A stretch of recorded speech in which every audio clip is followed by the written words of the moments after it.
Okay, well, since I just posted my plaque for passing 1 million subscribers on YouTube on my Flow with Addie account, I guess I will chat on that and some things that helped me get there.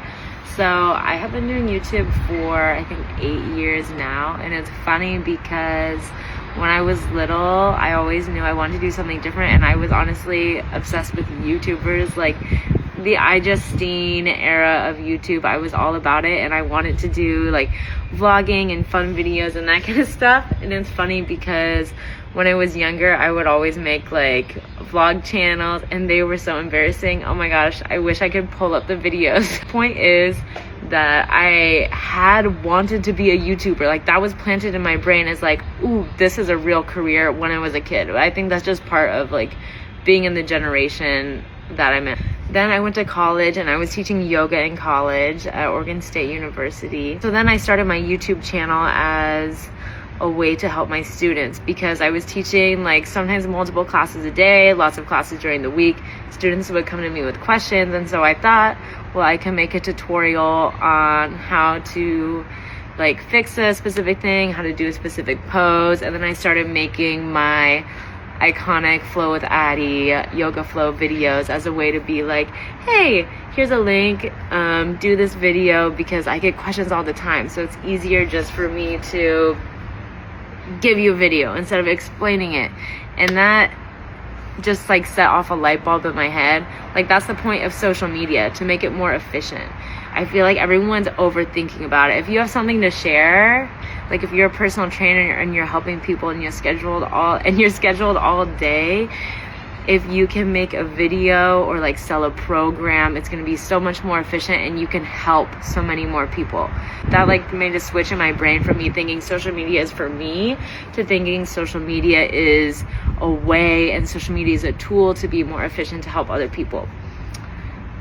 And going off of that, my Flow with Addie channel, I believe, is successful because I made a lot of evergreen videos. And evergreen videos are videos where like 100 years from now, they'll still be relevant. Like I made a video on the best way to stretch your hamstrings.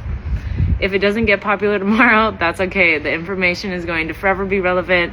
I've had videos like, I'll be like, damn, I made some extra money this month from a video I made 7 years ago. Boom, still relevant because it could pop off at any time. And that's the beautiful thing about the YouTube platform that doesn't happen so much on other platforms. So evergreen videos are really, really great on YouTube. And then be consistent. Like you guys know this. When I first started, I felt like 3 videos a week was prime. I'm kind of coming back to that right now. There was a stint where I was doing everyday videos. I think I did it for like 3.5 months. And that boosted my engagement like crazy and my subscribers like crazy when I was doing every day. And it helps get you in the zone where it trains you to be more creative. Like if you're like, oh my gosh, I don't have an idea, you're like, I have to do a video today. And it trains you to get in this like mode of creating content, because it's really just a habit. Creating content like a conversation and a relationship you're building with the internet, or like building with your fan base. So like a friend, if you don't talk to them for a year, you're gonna have to like re-spark that. Same with the internet. So if you're like saying, hey, 3 times a week, people get used to that, and it starts to build a community, and it gets natural from there. If you are someone who's able to cultivate that on a small level, you're someone who's able to cultivate that on a large level. It's just your consistency and like learning your audience over time. It's a relationship that you're building. These are just the basic tips because I have not had this conversation yet. So I know as soon as I post this, I'm gonna have 5 more ideas I should have shared. So like this video if you'd like me to make more tips on growing on YouTube or just growing on social media in general. Ooh, you have to have a balance between being clickbaity and having real information. So it's okay to reel people in, hook them in with a clickbaity thumbnail or title, caption, any of that kind of stuff, because that's what's hooking them in. But then what's going to make your viewers stay is having real information in your videos. So like if I just post a sexy thumbnail, yeah, that's gonna get a lot more people to click on the video, but then when they click on the video, you're actually going to learn something about yoga. So boom. Ooh, on the topic of like being able to create content consistently, because it's one thing to say, yeah, be consistent, but then when you actually sit down and make a video, there have been times where I'm like, what the hell should I make?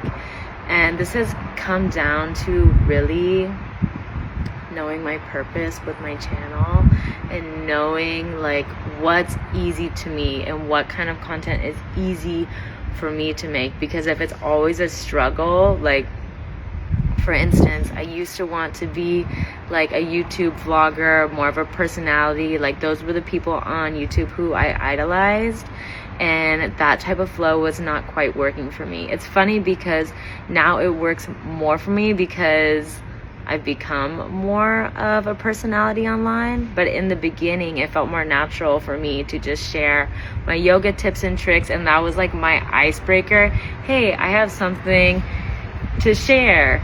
And then as you get to know me, then I'm sharing more of my personality online. So that was just my kind of way into it.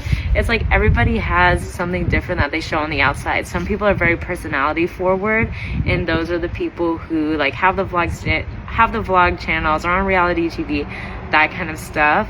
But for me, I just had something that came more natural to me. So this may take a little bit more of like self-exploration to get to know what style of content works for you. But once you find a style of content that works for you, do it and be consistent with it, and go a little bit longer than you think you should.